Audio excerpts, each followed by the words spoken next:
ಇಸ್ಲಾಂ ಧರ್ಮ, ಕ್ರಿಶ್ಚಿಯನ್ ಧರ್ಮ, ಬೌದ್ಧ ಧರ್ಮ, ಶಿಂಟೋ ಧರ್ಮ ಇವೆಲ್ಲ ಮತಗಳು. ಹಿಂದೂ ಮತ ಅಂತಲೂ ಬೇಕಾದ್ರೆ ಕರೆದೇನು ತಪ್ಪೇನಿಲ್ಲ. ಆದರೆ ಹಿಂದೂ ಧರ್ಮ ಅಥವಾ ಹಿಂದೂ ಮತಕ್ಕೆ ದೊಡ್ಡದೊಂದು ಅನುಕೂಲ ಏನಿದೆ, ಸನಾತನ ಧರ್ಮ ಇದೆ. ಅದು ಸನಾತನ ಧರ್ಮ. ಈ ಸನಾತನ ಧರ್ಮವು ಇದನ್ನು ಇಷ್ಟು ವಿಶಾಲವಾಗಿ ಹೇಳುವಂತಹದ್ದು. ಧರ್ಮ ಅನ್ನುವಂತಹದ್ದು ವಿಕಾಸವಾದ ಅಂತ ಹೇಳುವಂತಹದ್ದೇ ಸನಾತನ ಧರ್ಮ. ಬೇರೆ ಧರ್ಮಗಳು ಇದನ್ನು ಎಷ್ಟು ಮಾತ್ರ ಹೇಳ್ತಾ ಇದೆ ಅನ್ನುವಂಥದ್ದು ನನಗದು ಡೌಟು. ಇಸ್ಲಾಂ ಧರ್ಮ, ಕ್ರಿಶ್ಚಿಯನ್ ಧರ್ಮ, ಬೌದ್ಧ ಧರ್ಮ, ಶಿಂಟೋ ಧರ್ಮ ಇವೆಲ್ಲ ಮತಗಳು.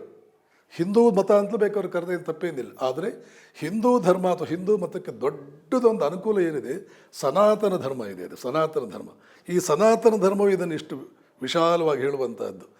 ಧರ್ಮ ಅನ್ನುವಂತಹದ್ದು ವಿಕಾಸವಾದ ಅಂತ ಹೇಳುವಂತಹದ್ದೇ ಸನಾತನ ಧರ್ಮ. ಬೇರೆ ಧರ್ಮಗಳು ಇದನ್ನು ಎಷ್ಟು ಮಾತ್ರ ಹೇಳ್ತಾ ಇದೆ ಅನ್ನುವಂಥದ್ದು ನನಗದು ಡೌಟು. ಇಸ್ಲಾಂ ಧರ್ಮ, ಕ್ರಿಶ್ಚಿಯನ್ ಧರ್ಮ, ಬೌದ್ಧ ಧರ್ಮ, ಶಿಂಟೋ ಧರ್ಮ ಇವೆಲ್ಲ ಮತಗಳು. ಹಿಂದೂ ಮತ ಅಂತಲೂ ಬೇಕಾದ್ರೆ ಕರೆದೇನು ತಪ್ಪೇನಿಲ್ಲ. ಆದರೆ ಹಿಂದೂ ಧರ್ಮ ಅಥವಾ ಹಿಂದೂ ಮತಕ್ಕೆ ದೊಡ್ಡದೊಂದು ಅನುಕೂಲ ಏನಿದೆ, ಸನಾತನ ಧರ್ಮ ಇದೆ. ಅದು ಸನಾತನ ಧರ್ಮ. ಈ ಸನಾತನ ಧರ್ಮವು ಇದನ್ನು ಇಷ್ಟು ವಿಶಾಲವಾಗಿ ಹೇಳುವಂತಹದ್ದು. ಧರ್ಮ ಅನ್ನುವಂತಹದ್ದು ವಿಕಾಸವಾದ ಅಂತ ಹೇಳುವಂತಹದ್ದೇ ಸನಾತನ ಧರ್ಮ. ಬೇರೆ ಧರ್ಮಗಳು ಇದನ್ನು ಎಷ್ಟು ಮಾತ್ರ ಹೇಳ್ತಾ ಇದೆ ಅನ್ನುವಂಥದ್ದು ನನಗದು ಡೌಟು.